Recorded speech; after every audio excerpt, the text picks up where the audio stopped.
इस समूह को एक इंटेलिजेंट एजेंट ने जबरन ने कमरे में बंद कर दिया है और बाहर निकलने के लिए उन्हें खेलों की एक श्रृंखला पूरी करनी होगी। किसी ने सोचा नहीं था कि ये अजीबोगरीब लगने वाले खेल नियम दम घुंटू देने वाली मानवीय दुष्टता छुपाए हुए हैं। 2026 की नवीनतम रिलीज द हंट गेम में आपका स्वागत है। नायिका एली और उसका प्रेमी अपनी नई इलेक्ट्रिक कार में एक सुनसान सड़क पर जा रहे थे। वे कुछ दोस्तों के साथ जंगल के एक होटल में छुट्टी मनाने जा रहे थे, लेकिन गंतव्य के करीब पहुंचते ही प्रेमी जेसन की कार अचानक बंद हो जाती है। यहां तक कि मुख्य कंट्रोल स्क्रीन भी फ्रीज हो जाती है।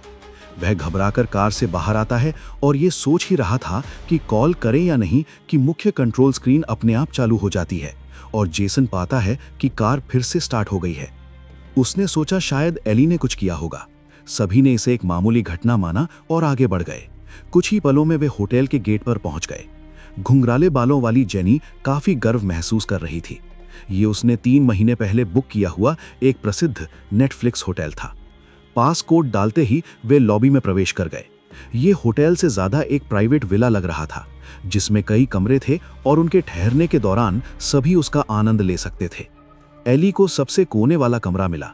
एक अजीब संयोग से कमरे के बीचों बीच एक शिशु शैया बेबी क्रिब रखी हुई थी। उसका चेहरा तुरंत उदास हो गया। दरअसल कुछ समय पहले ही एली का गर्भपात हुआ था और प्रेमी जेसन उसे दुख बुलाने के लिए यहाँ लेकर आया था। ये सभी बचपन के दोस्त थे और एली की स्थिति से भी अच्छी तरह वाकिफ थे। किसी ने तो जेसन को सलाह भी दी थी कि वो अपनी प्रेमिका को मनोवैज्ञानिक के पास ले जाए। इसी बीच एली अपने कमरे में कार्टून प्रोजेक्शन देखते हुए खोई हुई थी जब अचानक शेल्फ पर रखा एक कैमरा उसकी नजर में आया। एली उत्सुकता से उसके पास गई और अगले ही पल कमरे के सारे इलेक्ट्रॉनिक उपकरण अपने आप चालू हो गए और बार बार एली का नाम पुकारने लगे। लिविंग रूम में बैठे जेसन और दोस्तों ने चीख सुनी और तुरंत कमरे में दौड़े। सहमी हुई एली ने बताया कि कोई जानबूझकर इलेक्ट्रॉनिक उपकरण चला रहा है और रास्ते में कार का भी यही हाल था। तभी जेसन ने अचानक पूछा, क्या तुमने आज दवा ली है? दरअसल एली एंटी डिप्रेसेंट दवाएं ले रही थी और उन सब ने यह मान लिया कि पहले की घटनाएं उसी के दिमाग की उपज हैं। कमरे में मौजूद अन्य दोस्त भी बेसब्र नजर आ रहे थे।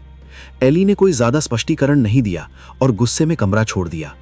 वहीं खड़े लंबे बालों वाले लड़के ने संदेह जताते हुए पूछा, तुमने एली को बेबी क्रिब वाले कमरे में क्यों डाला? क्या तुम जानबूझकर उसे ठेस पहुंचाना चाहती थी? जेनी ने तुरंत इनकार किया। उसने कहा कि होटल बुक करते समय वह हर कमरे का सामान तो चेक नहीं कर सकती। वहीं लिविंग रूम में बैठा रोजरो ने गलती से एक अजीब आकार का वॉइस असिस्टेंट देख लिया। इधर एली भी मन ही मन जेनी को दोष दे रही थी। उसे यकीन था कि जेनी ने जानबूझकर उसे बेबी क्रिब वाले कमरे में डाला है। आखिर जेनी जेसन की पूर्व प्रेमिका की, इसलिए ईर्ष्या करना स्वाभाविक था। जेसन ने बार बार सफाई दी कि उनका अब कोई लेना देना नहीं है और वैसे भी जेनी अब रोजरो के साथ है। इस बातचीत के बाद वे दोबारा बाहर आंगन में दोस्तों के साथ शराब पीने और बातें करने लगे। एली खाली बैठी बैठी लिविंग रूम में घूमने लगी और उसने गलती से टेबल पर रखा वह वॉइस असिस्टेंट देख लिया। उसने कुछ नाम लेकर आवाज लगाई लेकिन कोई जवाब नहीं मिला। तब उसने उस पर वेकअप इंडिकेटर देखा। एली ने कैमरे के सामने हाथ हिलाया। वॉइस असिस्टेंट सक्रिय होते ही पूरे हॉल में खुशनुमा संगीत बजने लगा और लाइटें भी झपकने लगीं। पता चला कि वॉइस असिस्टेंट पूरे घर के स्मार्ट उपकरणों से जुड़ा हुआ था। जेसन को यह शोर बहुत अखरा। उसने रुको कहा और हॉल फिर से शांत हो गया। सबके सहयोग से जल्द ही एक स्वादिष्ट रात का खाना तैयार हो गया। खाना शुरू करने से पहले लंबे बालों वाले लड़के ने अचानक खड़े होकर कहा कि ये उसकी प्रेमिका केली की मृत्यु के बाद सबकी साथ वाली डिनर पार्टी है। माहौल अचानक गंभीर हो गया। दरअसल केली उनकी साझी दोस्त थी जो अचानक बालकनी से गिरकर मर गई थी। सबने दुखी मन से टोस्ट किया। तभी कमरे में फिर से संगीत बजने लगा। उन्हें तुरंत एहसास हुआ कि ये वॉइस असिस्टेंट की करतूत है। लेकिन इस बार रुको कहने से कुछ नहीं हुआ। जब किसी ने उसे टेबल के बीच में रखा तो अचानक संगीत बंद हो गया। जैसे ही सबने फिर से टोस्ट किया, हॉल की लाइटें बंद हो गईं और वॉइस असिस्टेंट ने एक स्पष्ट महिला की आवाज में बोलना शुरू किया। सबको थोड़ी चिढ़ हुई, लेकिन उन्होंने इसे होटल की ओर से लगाया गया एक छोटा सा कार्यक्रम समझा और धैर्य से बैठे रहे। वॉइस असिस्टेंट ने कहा कि वो एक रोमांचक खेल खेलना चाहता है। ये खेल था, एक पक्ष सवाल पूछेगा, दूसरा पक्ष केवल हाँ या ना में जवाब देगा और आखिर में पूछने वाला उत्तर देने वाले के दिमाग में चल रहे व्यक्ति का नाम बताएगा। सिर्फ 3 दौर के सवाल जवाब के बाद वॉइस असिस्टेंट ने रहस्यमयी व्यक्ति का नाम बता दिया और कमरे की लाइटें फिर से जल उठीं। लगता था कि पहले लाइटें बंद करना भी उसी के नियंत्रण में था। अब जेसन और दोस्तों की बारी थी सवाल पूछने की और वॉइस असिस्टेंट जवाब देगा। लेकिन सवाल आगे बढ़ने पर एली को लगा कि जवाब शायद उनकी मृत दोस्त केली ही है। लेकिन उसने ये बात जाहिर नहीं की, बल्कि बिना कुछ कहे ही जल्दी से कमरा छोड़ दिया। खेल बीच में ही रुक गया। जेनी गुस्से में उठ खड़ी हुई और बोली कि एली का नकारात्मक रवैया सबकी छुट्टी बर्बाद कर देगा। केली की अचानक मौत से सभी दुखी हैं, लेकिन हर वक्त उसे जाहिर करने की क्या जरूरत है। उसने एली को सीधे सीधे मनोवैज्ञानिक से मिलने की सलाह दी। एली का भी गुस्सा फूट पड़ा। उसने अपने मन के सभी शक एक साथ उगल दिए। उसे लगता था कि केली की मौत ना तो दुर्घटना थी और ना ही आत्महत्या, क्योंकि वो खुद एक मनोवैज्ञानिक थी। ये सुनकर जेनी हंस पड़ी और कहा कि एली अपनी ही दुनिया में जी रही है। ये कहते हुए उसने गुस्से में वॉइस असिस्टेंट उठाया और उसे केली का किरदार बनाने और नकल करने को कहा। अगले ही पल वॉइस असिस्टेंट की आवाज़ और लहजा बिल्कुल केली जैसा हो गया। सब अभी इस सदमे से उबरे भी नहीं थे कि हॉल के हर कोने से सफ़ेद धुआं निकलने लगा। जेसन और बाकी लोग बचकर भागना चाहते थे, लेकिन पाया कि सारे दरवाजे खिड़कियां पहले ही बंद कर दिए गए थे।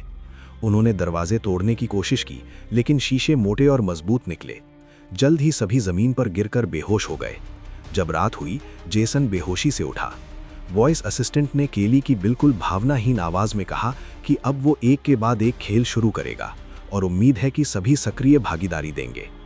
जेसन ने गाली देने का मन रोककर जल्दी से बाकी साथियों को जगाया। गिनती की तो पता चला कि सिर्फ एली गायब थी। तभी वॉइस असिस्टेंट की तरफ से एक बर्फ जैसी आवाज में सूचना मिली। उसने कहा कि केली के हत्यारे इसी घर के अंदर हैं और सही जवाब मिलने पर ही वे यहां से निकल पाएंगे। अब पहला कार्य शुरू होगा। एली किसी कमरे में पड़ी है और उसकी हालत गंभीर है।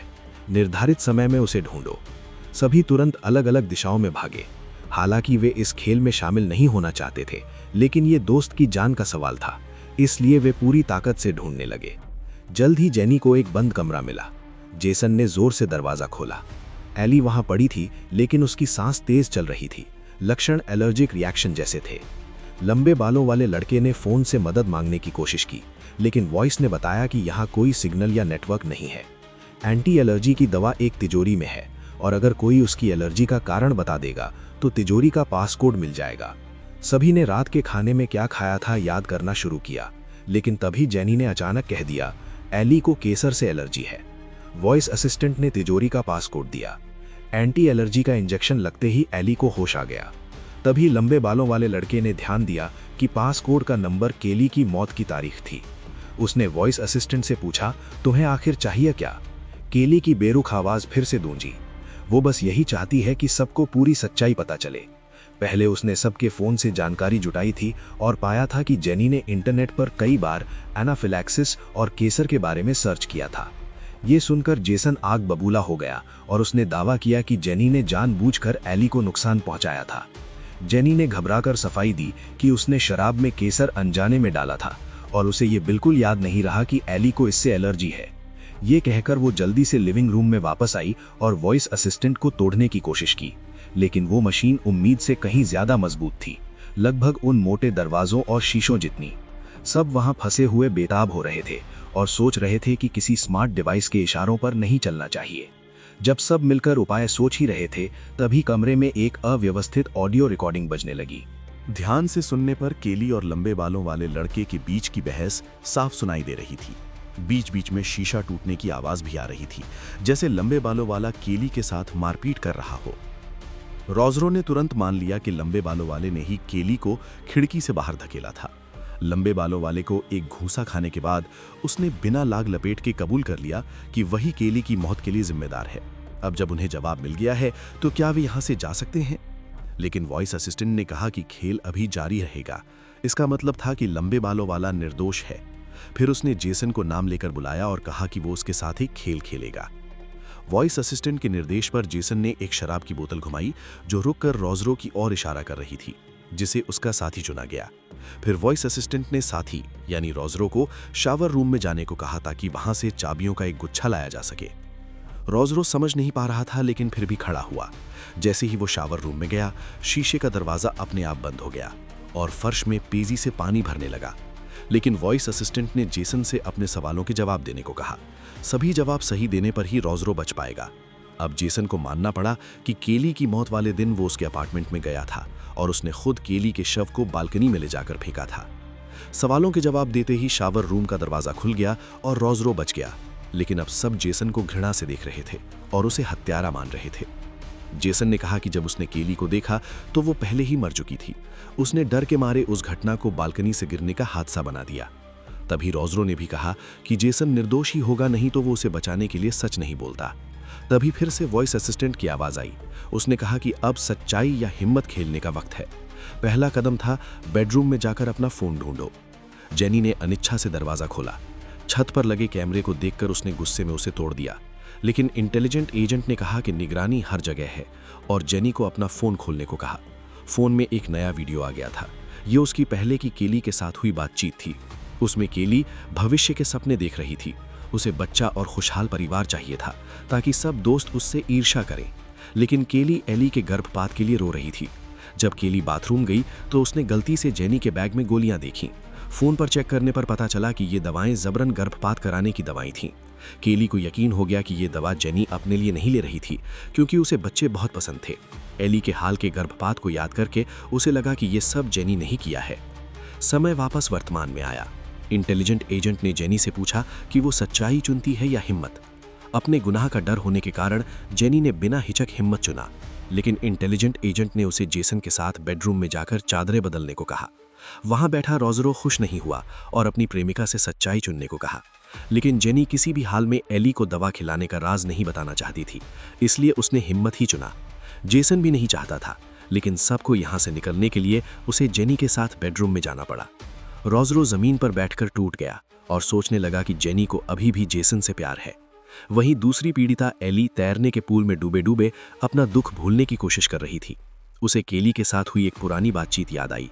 अपने क्षेत्र की प्रतिष्ठित मनोवैज्ञानिक होने के नाते केली एक खास एल्गोरिथम बनाना चाहती थी जो किसी व्यक्ति के ऑनलाइन व्यवहार के आधार पर उसके विचार और आदतों का पता लगा सके और फिर धीरे धीरे मनोवैज्ञानिक दबाव डालकर उससे उसका सबसे बड़ा राज उगलवा सके।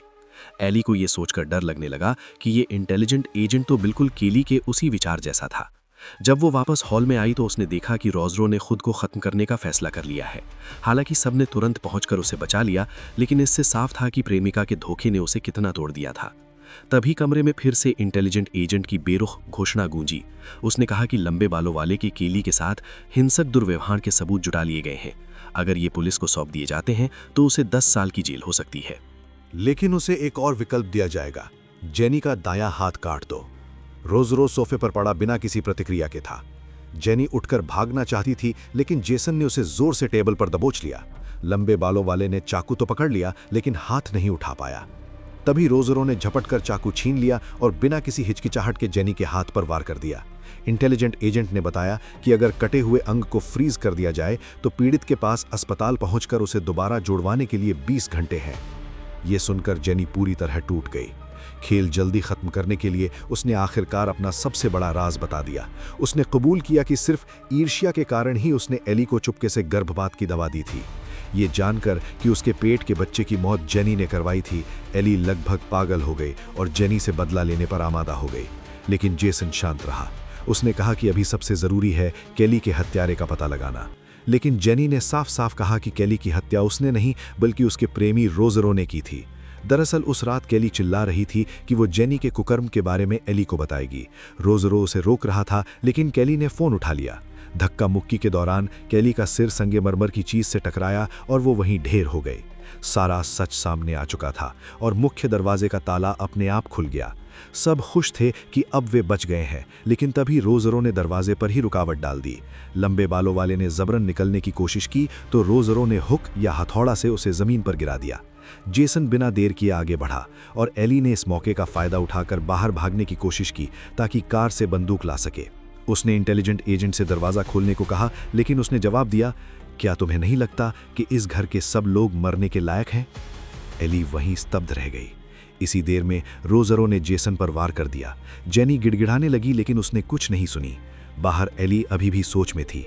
इंटेलिजेंट एजेंट ने केली की आवाज में कहा, मैं तुम्हें बहुत याद करती हूँ। एली ने भी फुसफुसाते हुए कहा, मैं भी। जैसे ही कार का दरवाज़ा खुला, उसने बिना हिचक एक सिग्नल फ्लेयर दाग दी, जिसकी चमकती रोशनी ने आकाश को रोशन कर दिया।